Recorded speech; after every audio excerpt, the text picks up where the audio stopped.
عند الكعبة ليلة العاشر من المحرم، ليلة عاشوراء. ففي اليوم العاشر الإمام سلام الله عليه سوف ينطلق في ثورته ويؤسس دولته. زين، لماذا اختيار هذا اليوم؟ الله سبحانه وتعالى يختار هذا اليوم للإمام سلام الله عليه ليقول للعالم: لاحظوا الأعداء لماذا قتلوا الحسين؟ لأن الحسين كان يمثل العدل والعدالة، وهؤلاء رفضوا العدل والعدالة، ولذلك قتلوا الحسين. لأن الحسين خرج لماذا؟ ليقيم العدل. On the 15th of Sha'ban, this holy day is a very significant event. Al-Imam al-Mahdi is the Imam of our time. Allah subhanahu wa ta'ala blessed us with 11 divinely appointed stars and leaders after the Prophet. And what did humanity do to them?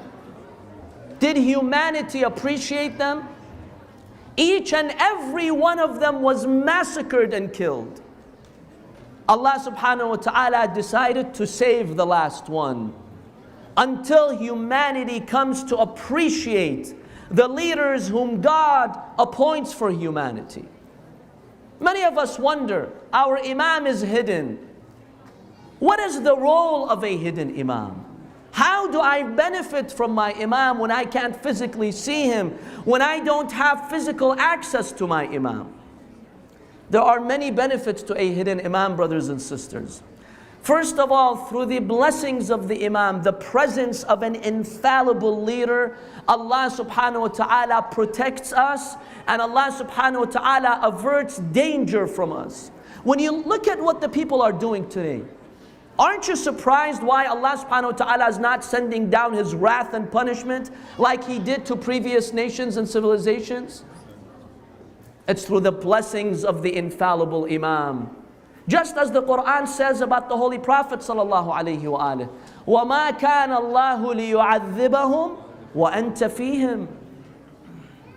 One of the blessings of Rasulullah sallallahu alayhi wa alihi is that his presence on earth protected human beings from divine calamity, a punishment that would uproot everyone.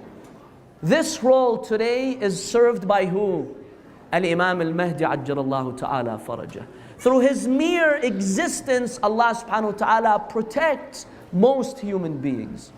And that's a blessing that we should really be appreciative of. Secondly, Al-Imam al-Mahdi ajjalallahu ta'ala farajah is the source of guidance in our era, even if you do not see him. How? Many people wonder. Let me ask you this question, brothers and sisters.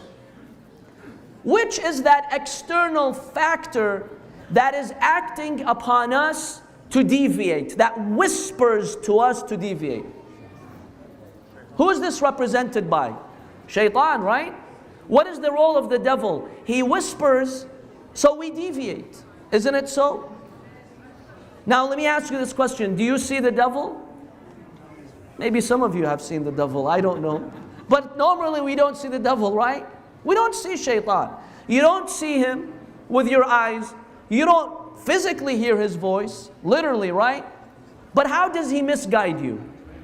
He is the source of deviation. Through his evil whispers, he calls you to the path of deviation, and he calls on you to sin, even if you don't see him. Now the justice of God necessitates that there must be another power, even more powerful, that represents the source of all guidance, that guides you to the right path of God, even if you don't physically see him. That role is embodied by Al-Imam al-Mahdi ajjalallahu ta'ala farajahu al-sharif.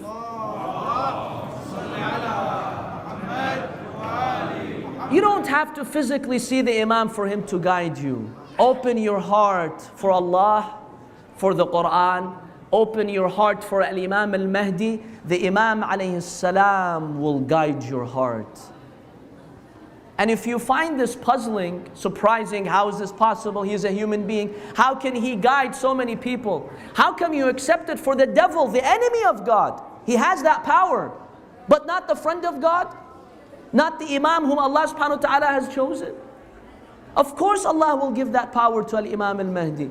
So realize, my dear brothers and sisters, for every human being who has been guided, it was through the role of Al-Imam al-Mahdi Ajjalallahu Ta'ala Farajahu al-Sharif. He is the source of guidance. One final point about the role of the Imam Ajjalallahu Ta'ala Farajah. Brothers and sisters, one reason why the Almighty God kept the Imam hidden and we are physically disconnected from the Imam, Allah subhanahu wa ta'ala wants to train the believers. How?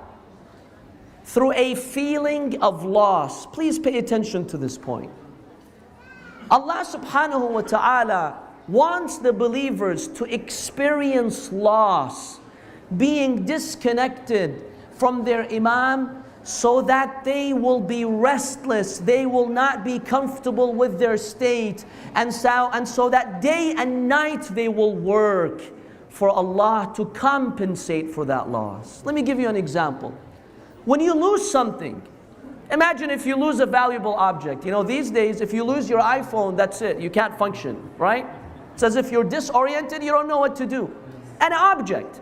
If you lose your iPhone for one night, how will you feel that night? Not good, right? You probably won't even sleep well. You're so dysfunctional, you don't know how to live anymore. SubhanAllah, see how we've become addicted to one little device. Now imagine if you lose something more important. Imagine if you lose a child. Can you sleep that night? Won't you be restless? Will you go about your daily activities being distracted, having your fun and entertainment and not caring about what's happening? Of course not. If you lose a child, just imagine that feeling of loss and how much energy it will generate in you to search for that child, to do something. To do something. I remember many years in Qom, one day a family came to one of the respected Maraja in Qom. And they told him a very sorrowful story. They told him, we went to the Hajj, our 2-3-year-old boy got lost in the Hajj. Wal-ayadhu billah, may God forbid. We lost him. We searched and searched. We stayed after the Hajj for several months, just searching for that baby, for that boy. We couldn't find him. We could not sleep. We could not eat. We could not drink. Imagine parents who've lost a child. Then they said, after many, many months, we gave up. We had no hope of finding our son. So we decided to leave. We asked the authorities there to help us too, to let us know if they find our son. They said we got on a flight from Jeddah to Kuwait. We were going to Kuwait. The mother says, and they're talking to the marja', telling them their story. The mother and the father said, when we entered the airplane, when we were going to our seat, we were in the aisle passing by when we saw a boy in the arms of a man. I looked closely, I saw that's my son. That's my son. But he looked pale. So we immediately informed the flight attendants that our son has been lost and we just found him. This man is carrying him. So when the flight arrived in Kuwait, they informed the police. The police came, they arrested this man because they realized, he's smuggling a boy. They found that the boy had died, had been killed, and his stomach was emptied and drugs were stuffed in his stomach, and this guy was trafficking drugs. But you know what the parents said? Even though their boy was killed earlier that day, the parents said, for the first time in those 3 or 4 months, we were able to sleep. Because we finally knew what happened to our child. The case was closed. There was closure. Because when you don't know where your son is, you have millions of thoughts running in your mind. Now we know that's it. He died and this was something that was written for us. We were able to sleep. Now, brothers and sisters, our Imam has been absent for 11 centuries. For the believers, the true believers, this loss and absence of the Imam does not let them rest. They work day and night for Allah, for justice, for humanity, because they've been separated from the Imam of their time.